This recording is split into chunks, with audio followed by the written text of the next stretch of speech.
commercial de Telisacity. C'est ça. Une société, une petite PME namuroise qui est spécialisée dans la sécurisation des données et l'hébergement de données en ligne pour les petites structures. Voilà, notamment, oui. On voit de plus en plus apparaître des solutions à gauche et à droite dites cloud, donc pour les entreprises, afin d'héberger nos données parfois sur des serveurs dont on ne sait pas nécessairement où ils se trouvent dans le monde. Quels sont les risques principaux du cloud pour les petites et moyennes entreprises aujourd'hui ? Il y a différents types de risques. D'abord, le cloud, il faut savoir que c'est l'utilisation de services qui sont hébergés dans des data centers sur des serveurs.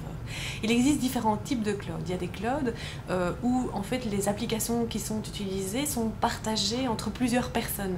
Donc c'est ce qu'on appelle le cloud public. Il y a aussi des solutions de cloud privé où finalement le serveur qui est en data center est uniquement utilisé par l'entreprise.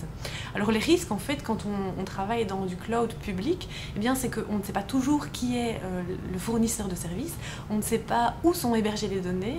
Le risque principal, c'est de ne plus être propriétaire de ces données. Je m'explique. Quand on utilise des solutions gratuites pour héberger ces données dans le cloud, il faut savoir que l'hébergeur est propriétaire quelque part des données, c'est-à-dire qu'il peut les utiliser. Et les utiliser, on ne sait pas à quelle fin. Les solutions gratuites, on ne sait d'abord pas où elles sont situées. Pour des questions législatives, c'est parfois interdit, il faut le savoir.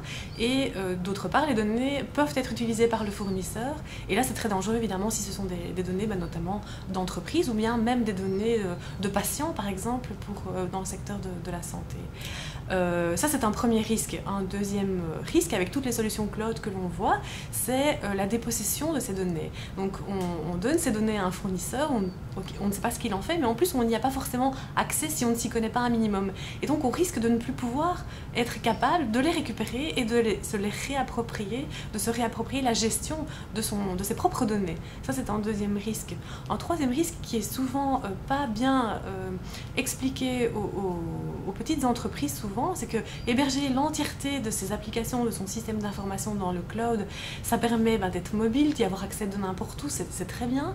Mais attention, quand on travaille dans l'entreprise, ce qui va être le bottleneck, c'est la bande passante. Et en Belgique, aujourd'hui, la bande passante disponible pour les petites entreprises est parfois de très mauvaise qualité ou voire simplement fort limitée et ne permet pas simplement à la petite entreprise de mettre l'ensemble de ses services dans le cloud.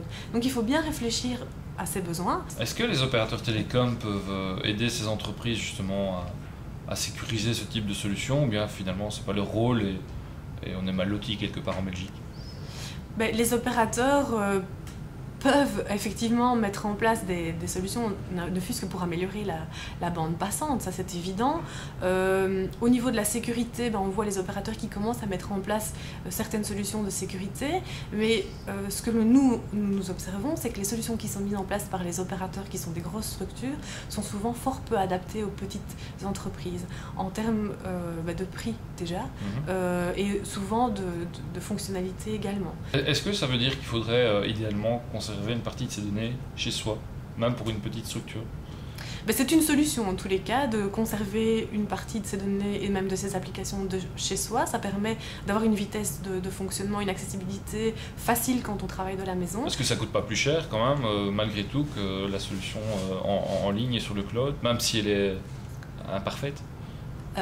Ça dépend de la solution qu'on va choisir. Donc si évidemment on fait l'achat d'un serveur et puis qu'il faut installer le serveur et puis qu'il faut le mettre à jour et éventuellement payer quelqu'un pour le faire, ça va effectivement coûter plus cher. Et puis après il y a des solutions qui sont faites justement pour éviter ces coûts. Donc on est sûr alors de conserver non seulement la propriété de ces données, l'accès, et aussi éviter le risque de viol de ces données, quoi. Tout à fait, puisqu'elles sont situées dans l'entreprise, donc on est sûr qu'elles sont, qu'on les a sous la main, qu'elles sont sécurisées, puisqu'elles doivent être encryptées la plupart du temps. Et puis on y a accès à distance aussi par des solutions comme le VPN qui permettent l'accessibilité à ces données depuis n'importe où.